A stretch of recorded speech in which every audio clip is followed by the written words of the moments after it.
युवा ब्रिगेड के तत्वावधान में आयोजित अंबेडकरवादी मंडलवादी संसद में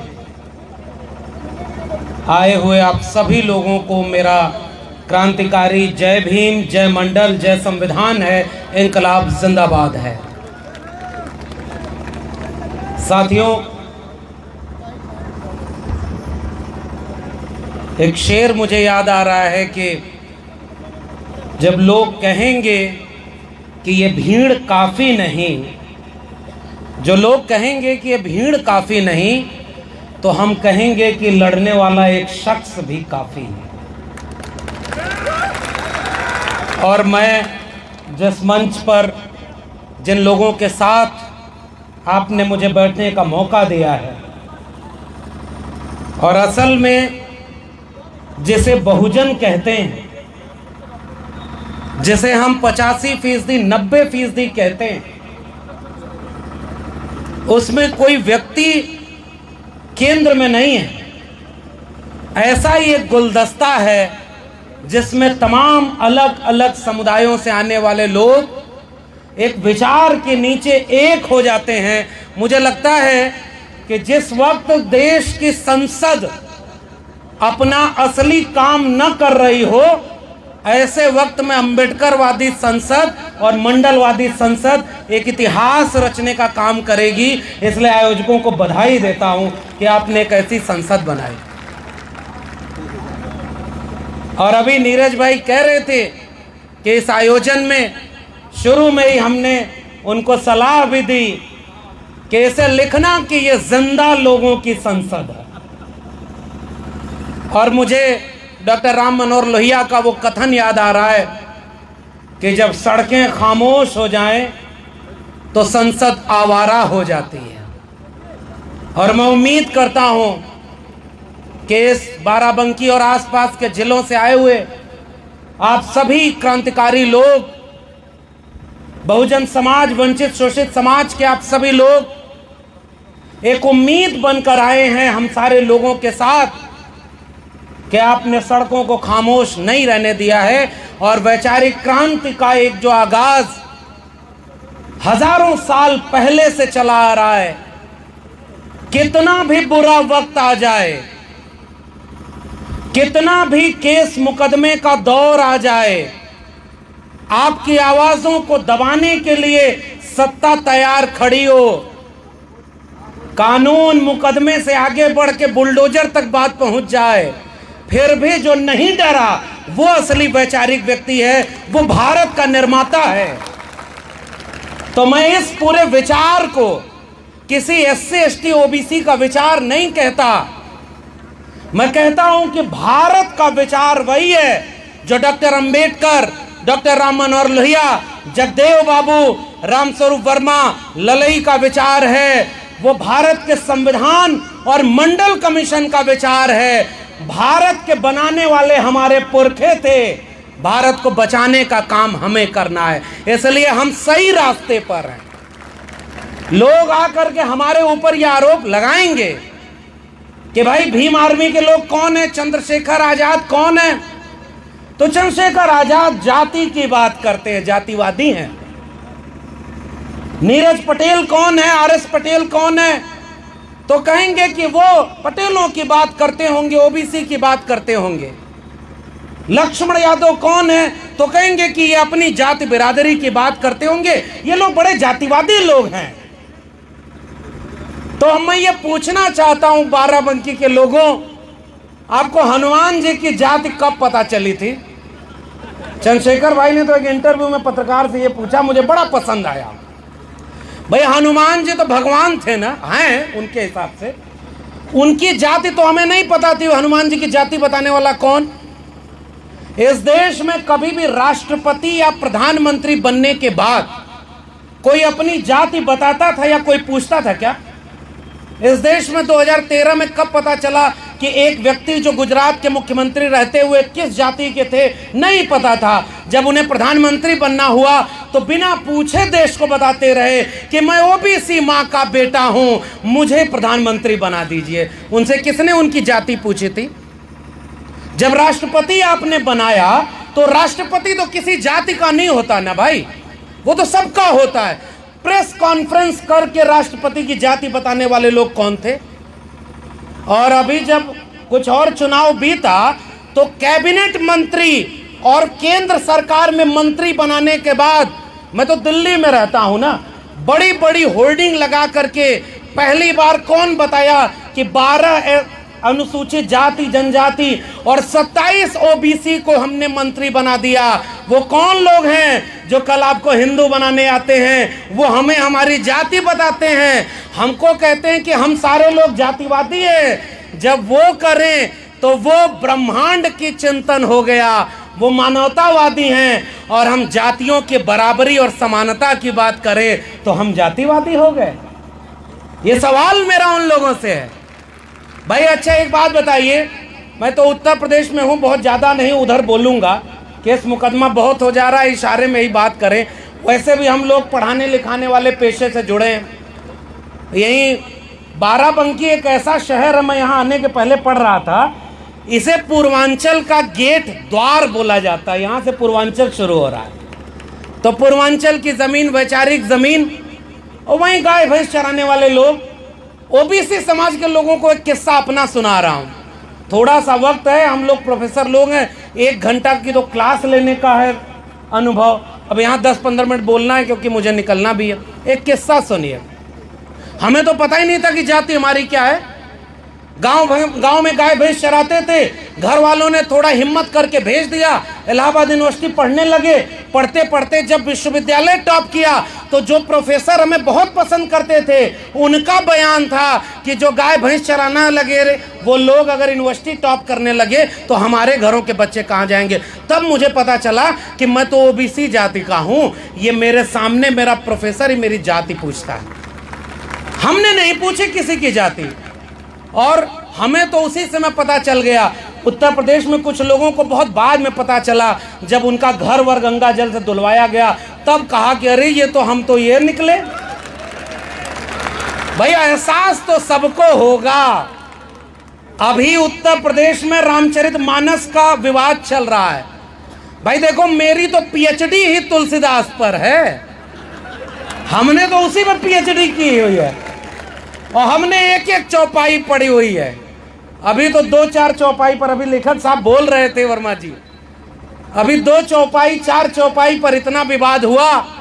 अरे अभी तो बाबा साहब अंबेडकर, भारत का संविधान और मंडल धीरे धीरे जमीन पे पहुंच रहा है। जिन हाथों ने सदियों तक कुदाल फावड़ा और मेहनत से श्रम करके इस दुनिया को रहने लायक बनाया, पुरखों ने जाने कितनी कुर्बानी दी। पहली पीढ़ी आई है जो हाथ में कलम और किताब पकड़ी है। अभी तो बहुत लंबा हिसाब बाकी है, अभी तो शुरुआत हुई है। हिसाब होगा कि नहीं होगा? अच्छा, हिसाब का मतलब क्या? भाई हम ये पढ़ के अगर ये सवाल पूछेंगे कि भाई जिस चीज को आप लोग देवता बना के पूज रहे हैं, अगर वहां कोई मूंछ रखने पर, कोई मटका छू देने पर, कोई घोड़ी चढ़ जाने पर और कोई अपने हक हुकूक की बात कर देने पर मारा जा रहा हो तो सवाल पूछेंगे ना। अगर किसी जाति के लिए लिखा है जेबर नादन तेल कुम्हारा सपच करात कोल कलवारा, सारी चीजें, वो सारी चीजें लिखी हुई हैं, तो पूछा जाएगा आप अपना सम्मान बढ़ाओ। पूज्य विप्रशील गुणहीना शूद्र गुण गण ज्ञान प्रवीणा। मैं तो पढ़ाता हूँ, पीएचडी किया हूँ, इसलिए मैं बोल सकता हूँ भाई। मैं तो ये पूछ रहा हूँ, आप अपनी पूजा करवाए, हमें कोई दिक्कत नहीं, आप अपनी पूजा करवाओ। हमारे लिए क्यों कह दिया कि पूज्य शूद्र न गुण गण ज्ञान प्रवीणा? कोई विद्वान हो तो भी उसकी पूजा न हो। उसी दौर में वैचारिक क्रांति थी, अंबेडकरवादी मंडलवादी संसद में आए हुए लोगों। उसी समय संत कबीर सदगुरु रविदास ने कहा कि पूज्य चरण चंडाल के जो हो वे गुण प्रवीण। और वो वैचारिक लाइन है जिसमें हम कह रहे हैं प्रतिभा और काबिलियत का सम्मान। अब एक बात बताइए, इस देश में जातिवाद ने सबसे ज्यादा नुकसान किया है कि नहीं? उत्तर प्रदेश के लोगों को तो अच्छे से पता होगा। मंडलवादी और अंबेडकरवादी विचार का मतलब क्या है? कोई बड़ा नहीं, कोई छोटा नहीं। हम लोग बचपन में बुलडोजर को क्या देखने जाते थे? जमीन समतल करने का काम करता है। आजकल बुलडोजर लोगों का घर गिरा दे रहा है और उसमें लोग मर जा रहे हैं। मैं इससे ज्यादा नहीं कहूंगा। इसी प्रदेश में हेलीकॉप्टर से फूलों की बारिश किसके ऊपर हुई? आपको पता है? हेलीकॉप्टर से फूलों की बारिश किसके ऊपर की गई? जो विश्वविद्यालय में पढ़ने जा रहे थे उनके ऊपर क्या? जो अपना रोजगार मांग रहे थे उनके ऊपर हुई क्या? ये 69,000 शिक्षक भर्ती घोटाले में जो आरक्षण मांग रहे थे उनके ऊपर हेलीकॉप्टर से फूलों की बारिश हुई क्या? ये जो लोग मंडल सिफारिशों को लागू कराने की बात कर रहे थे उनके ऊपर हेलीकॉप्टर की बारिश हुई क्या? फूलों की हेलीकॉप्टर की बारिश उनके ऊपर हुई जो कांवड़ ढोने जा रहे थे।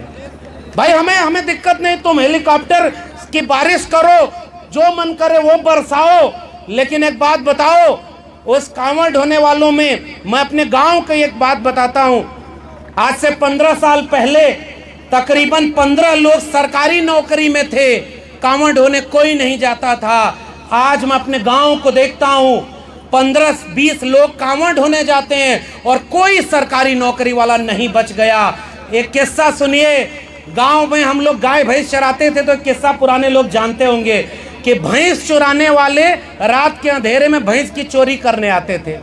ध्यान से समझिएगा, समझदार को इशारा काफी। बाकी नीरज पटेल जी हैं और चंद्रशेखर भाई हैं ही, वो अपनी बात कहेंगे तो फिर कोई कसर बाकी रह नहीं जाएगी। तो मैं तो 2-4 इशारा करके जा रहा हूं। अंधेरे में जब भैंस चुराने आते थे तो उसके गले में जो घंटी होती थी उसको लेकर एक चोर पूरब भागता था तो भैंस लेके बाकी चोर पश्चिम दिशा में भागते थे। अब अगर घर वालों की नींद खुलेगी तो किधर भागेंगे? जिधर से घंटी की आवाज आ रही उधर जाएंगे ना। और पूरा गांव उधर भाग रहा है जिधर से घंटी की आवाज आ रही है। और चोर आखिरी में घंटी एक खेत में फेंक कर भाग गए और वहां गांव वाले पहुंचे तो वहां क्या मिला उनको? घंटी। और रात के अंधेरे में चोर भैंस चुरा करके लेके। उत्तर प्रदेश के लोगों, कुछ लोग आए हैं, मैं और कुछ नहीं कह रहा, घंटी के पीछे भागोगे तो कुछ नहीं मिलेगा, अंत में वही मिलेगा, हमारी शिक्षा, हमारा रोजगार, हमारा सम्मान, उस सब की कोई चोरी कर रहा है। हम आपको बस सजग करने आए, आपको अपना हक मांगना है भाई। और आखिरी और एकमात्र बात कहने आया हूं, हमारे मंडलवादी संसद और अंबेडकरवादी संसद का अगर कोई सबसे महत्वपूर्ण लड़ाई का हथियार है, इस देश में मुकदमा उनके ऊपर नहीं होगा जो कहेंगे चाकू तेज करके घर में रखना होगा क्योंकि हमारा धर्म खतरे में है। पता है कि नहीं आप लोगों को? चाकू तेज करने की बात कोई करता है कि नहीं? और तो और इस प्रदेश में कुछ लोग फकीर बन गए तो कोई जुबान काटने पर इतना रुपया और जो है गर्दन काटने पर इतना रुपया। और हमने पढ़ा था, संत न छोड़े संतई कोटिक मिले असंत और मलय भुजंग ने बेदिया शीतलता न सजंत। ऐसे संत लोग जो काम क्रोध लोभ मोह अहंकार से ऊपर हो जाते हैं। जब ऐसे संतों को देखा आजकल के तो याद आ गए हमारे संत कबीर फकीर, और उन्होंने कहा मन ना रंगाए रंगाए जोगी कपड़ा। अचानक मेरी आंख खुल गई। ये मामला घपला का है भाई। माला तो कर में फिरे, जीभ फिरे मुख माए, और मनवा तो 34 फिरे, यह तो सुमिरन नाय। और इसलिए उन्होंने कहा कि मुंह को कहां ढूंढे रे बंदे, मैं तो तेरे पास में। कुछ लोग आएंगे आपसे कहेंगे कि अरे तुम कहां ये बैठे हो, हालांकि यहाँ तो वैचारिक लोग हैं। वैचारिक लोग अपने गांव में जाकर देखिए, वो लोग कहते हैं आओ धर्म खतरे में है, आओ जो है मंदिर बनवाना। आप तो बाराबंकी में बोल रहे हैं, बगल में मंदिर बन रहा है, बहुत अच्छी बात है, बनाइए, आपको जो मन करे वो बनाइए। लेकिन हम आपसे केवल ये पूछेंगे, बाबा साहब और वैचारिक क्रांति की लड़ाई ये है कि जिस दिन मंदिर जाने वाली भीड़ स्कूल कॉलेज और विश्वविद्यालय जाने लगेगी, उस दिन इस भारत को विश्व गुरु बनने से कोई रोक नहीं पाएगा। हम तो आपका विरोध भी नहीं कर रहे भाई, हम तो आपसे कह रहे उत्तर प्रदेश में आप बता दो सबसे बड़ा विश्वविद्यालय आपने कोई बनाया क्या? कोई हॉस्पिटल बनाया क्या? कोई स्कूल कॉलेज बनाया क्या? और केवल एक इशारा करके जा रहा हूं मेरे गांव के लोगों, आपको पता नहीं है आपका क्या क्या लुट चुका है। नई शिक्षा नीति 2020 इस देश में लागू हो चुकी है और नई शिक्षा नीति कह रही है कि पहले होता था कि 2-3 किलोमीटर पर स्कूल खोले जाएंगे, सर्व शिक्षा अभियान चलाया गया। घर घर के बच्चे स्कूल जाएं, पढ़ें, अपना मुस्तकबिल बनाएं। नई शिक्षा नीति कह रही है जिस स्कूल में 3000 से कम विद्यार्थी होंगे उस स्कूल को दूसरे स्कूल से मर्ज कर देंगे, और दोनों मिलाकर भी विद्यार्थी पूरे नहीं हुए तो इन स्कूलों को बंद कर देंगे। डिग्री कॉलेजों में 5000 से कम विद्यार्थी होंगे तो बंद कर देंगे, और अगले 15 से 20 साल में 45,000 सरकारी डिग्री कॉलेज इस देश में हैं उनको कम करके क्लोजर और मर्जर की पॉलिसी से 15,000 डिग्री कॉलेज बता देंगे। बताओ इस देश के लोगों, आपको स्कूल कॉलेज विश्वविद्यालय नहीं चाहिए क्या? आपको चाहिए कि नहीं? स्कूल कॉलेज विश्वविद्यालय चाहिए कि नहीं? और आपने जिनको वोट दिया वो कह रहे हैं विश्वविद्यालय और स्कूल कॉलेज अब बंद होंगे, हर जगह ठेके पर प्रोफेसर। मैं खुद एक ठेके पर प्रोफेसर हूं। ठेके पर कुछ लोग अमर होने के लिए पैदा होंगे कि सब इतिहास मिटा दो, दुनिया याद करे, तो एक ही प्रधानमंत्री हुआ, फकीर आदमी है जी, हमारा क्या है, हम तो झोला लेके चल जाएंगे। हमारे और आपके बच्चों का क्या होगा भाई? हमारे आपके झोला लेके जाने की नौबत है क्या? और लोगों ने आपके बीच में सांप्रदायिकता की आग भर दी है। केवल लड़ते रहो मंदिर मस्जिद के नाम पर, केवल लड़ते रहो हिंदू मुसलमान के नाम पर, और आपकी शिक्षा बर्बाद कर दी गई है। और वही उस प्रधानमंत्री का दोस्त जिसे दुनिया का दूसरा सबसे अमीर आदमी बना दिया ना फकीर ने, अब शेयर बाजार गिर रही है, पता चला अगला हवाई जहाज पकड़ करके वही झोला लेके चल न दे। वो झोला बहुत बड़ा हो चुका है, उसमें हमारे आपके बच्चों की शिक्षा बिक गई है, रोजगार खत्म हो गया है और सम्मान स्वाभिमान खत्म हो गया है। मैं केवल आगे के वक्त अपनी बात रखेंगे तो मैं बस केवल ये गुजारिश हूँ कि विश्वविद्यालय में पढ़ने पढ़ाने वाले हम लोग हैं, हम आपसे केवल गुजारिश करने आए।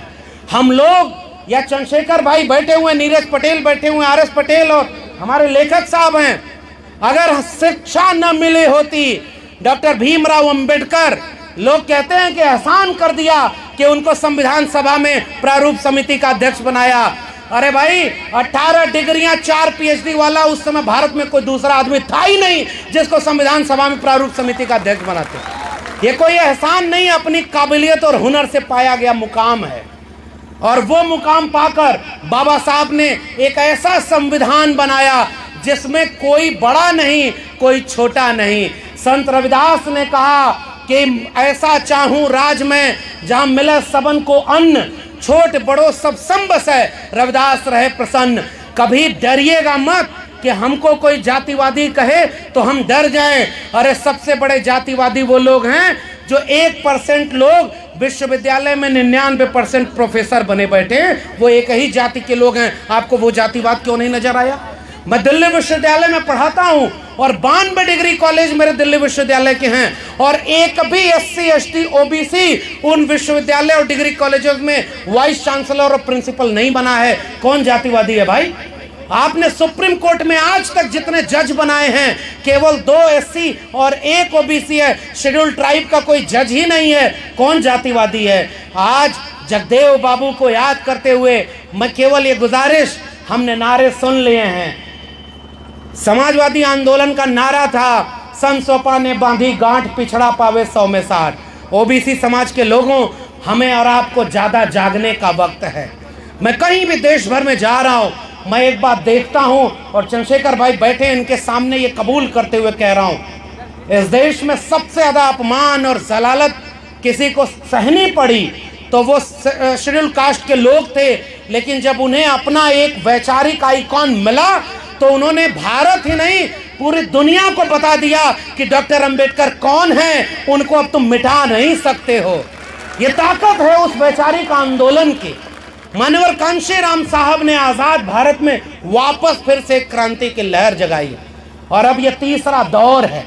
OBC समाज के लोगों से मेरी गुजारिश केवल इतनी है, हमें भड़काया जाएगा, तोड़ा जाएगा, हमें आपस में कहा जाएगा कि तुम्हारी जाति वाले ने इसका हक मार लिया, इसकी जाति वाले ने इसका हक मार लिया, और हर जाति को आपस में लड़ाया जाएगा।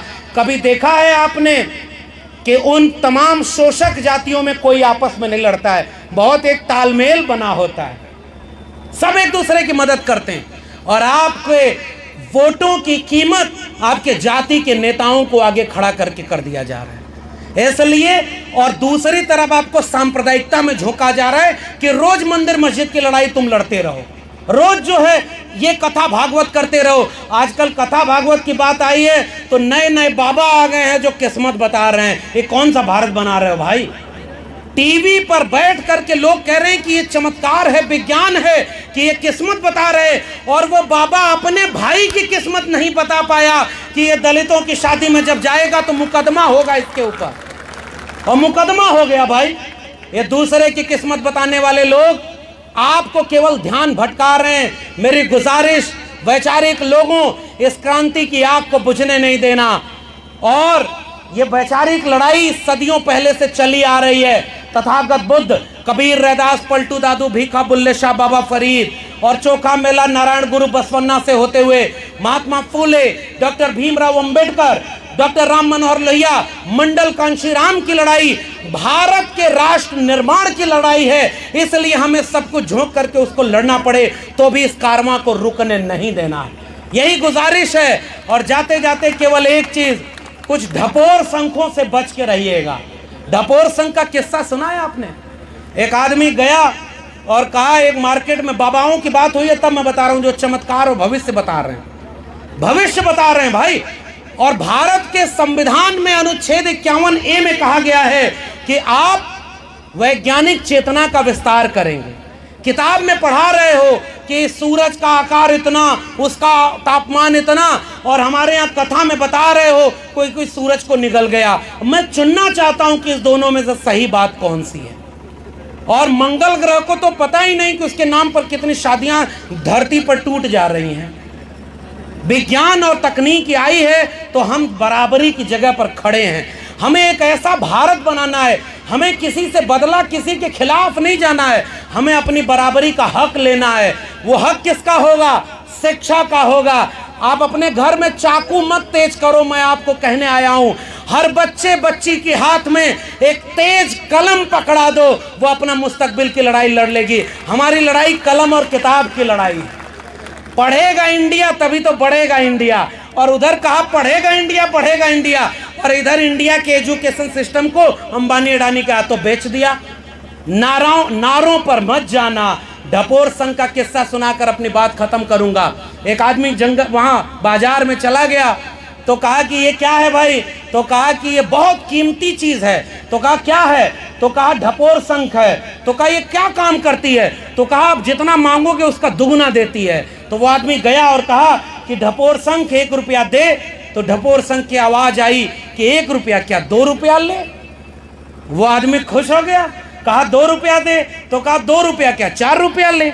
वो आदमी कहा कि अरे इस ढपोर संघ को हमें दे दो। उसने अपने पूरे जीवन की पूंजी लगाकर ढपोर संघ खरीद लिया, घर में ले आया, सबको बुलाकर घर में आया और मोहल्ले को बुलाया कि देखो मैं कितनी नायाब चीज लेके आया हूं, जो मांगूंगा उसका दुगुना मिलेगा। सबको बुला के बिठा के और कहा कि ढपोर संघ चलो अब 1 रुपया दो। तो उधर से आवाज आई 1 रुपया क्या 2 रुपया लो। तो उधर से फिर कहा अच्छा चलो 2 रुपया दो। तो उधर से आवाज आई 2 रुपया क्या 4 रुपया लो। तो उसने कहा अच्छा चलो 4 रुपया दो। तो ढपोर संघ से आवाज आई 4 रुपया क्या 8 रुपया लो। करते करते जब गया तो कहा कि अरे तुम 1000 रुपया दो। तो वो कही 1000 क्या 2000 दो। तो ढपोर संघ बोली, उधर से आवाज आई कि 2000 लो। तो वो आदमी बोला अरे कुछ तो दे। तो कहे देने का मेरा कोई काम नहीं है, जो दे सकती हूं वही तो दे रही हूं। धोखा हो गया। आपके बच्चों की शिक्षा बिक गई, आपके बच्चों का रोजगार खत्म हो गया, आपका स्कूल कॉलेज हॉस्पिटल बर्बाद हो गया। और जिस दौर में बड़े बड़े स्कूल कॉलेज बनवाने थे उस समय आपको मंदिर मस्जिद, हिंदू मुस्लिम और 2 रोज लड़ाया जाएगा। 90% कमेरा लोगों, ओबीसी समाज के लोगों, आइए थोड़ा एकजुटता बनाएं। और जिन जातियों की संख्या ज्यादा है उन्हें अपनी नाक छोटी करनी होगी और दिल बड़ा करना होगा। ये जो नाक हमारी लंबी हो गई, हमें एकजुटता नहीं है। और अचानक आपकी जाति का कोई व्यक्ति आएगा और आपका वोट लेके चला जाएगा। वोटों का सौदा हो रहा है और आपके बच्चों का भविष्य बेचा जा रहा है। इसलिए इस संसद के जिंदा लोगों, एक गुजारिश, हाथ उठाकर एक वादा करिए कि कभी भी अपने बच्चों को किसी सांप्रदायिक दंगे में नहीं भेजेंगे। मेरे हाथ उठा के गुजारिश है, वादा करिए। अगर इस मुल्क के 90% लोग तय कर दें कि ये हिंदू मुस्लिम और मंदिर मस्जिद की लड़ाई में हम नहीं जाएंगे, वादा है आपसे कि इस भारत में सांप्रदायिकता खत्म हो जाएगी, खत्म हो जाएगी, ये लड़ाई खत्म हो जाएगी भाई। और वैचारिक लड़ाई, ओबीसी समाज के लोगों से मेरी गुजारिश, एक भी ओबीसी समाज के व्यक्ति की न तो कोई अपमानजनक बात और न अन्याय अत्याचार किसी भी एससी और एसटी समाज पर कभी नहीं होगा। जितने ओबीसी समाज के लोग हैं, एक बार हाथ उठाकर वादा करिए और वादा अपने गांव में भी चल के कराइए। एकजुटता बनाने से बनेगी और हम सब लोग जाति व्यवस्था के शिकार हैं। आओ मिल करके एक वैचारिक ईमानदारी से एक बड़ी एका बनाकर, और तमाम हमारे नए लोग, मैं तो बहुत उम्मीद से देखता हूं वैचारिक क्रांति का कारवां जो चला था एक समय, और हम सारे लोग, बाबा साहब से लेकर ये विरासत न होती तो हम लोग न होते। और आखिरी बात, हमारी आंखों के सामने भारत का संविधान है। पीढ़ियां पूछेंगी कि तुमको भारत के संविधान का लाभ मिला, तुमको सरकारी शिक्षा मिली, सरकारी रोजगार मिला, तुम पढ़ लिख लिए, और तुम्हारे सामने भारत का संविधान बर्बाद करके कोई आके कह रहा है कि संविधान बदलना है, हिंदू राष्ट्र बनाना है, कोई कह रहा है कि इसको ये बनाना है, संविधान खत्म करो। आप क्या कर रहे थे? मैं कम से कम आने वाले लोगों को कहूंगा कि मैं भारत के संविधान को बचाने के लिए, मोहब्बत, भाईचारा और बहनचारा बनाने के लिए, शिक्षा और रोजगार के लिए, मानव में प्रेम के लिए, सबको हक और बराबरी के लिए एक दिन बाराबंकी में अंबेडकरवादी संसद और मंडलवादी संसद आयोजित हुई थी। आने वाली पीढ़ियों को आंख मिलाकर मैं कहूंगा कि मैं अपने हिस्से की लड़ाई लड़ रहा था, ताकि आने वाली पीढ़ियां हम पर नाज करें, हम पर अफसोस न करें। आपने मुझे सुना, बहुत बहुत धन्यवाद। जय भीम, जय मंडल, संविधान जिंदाबाद, उल गुलाम जिंदाबाद, इंकलाब जिंदाबाद। बहुत बहुत धन्यवाद। आप लोगों ने प्रोफेसर साहब को सुना। अब हमें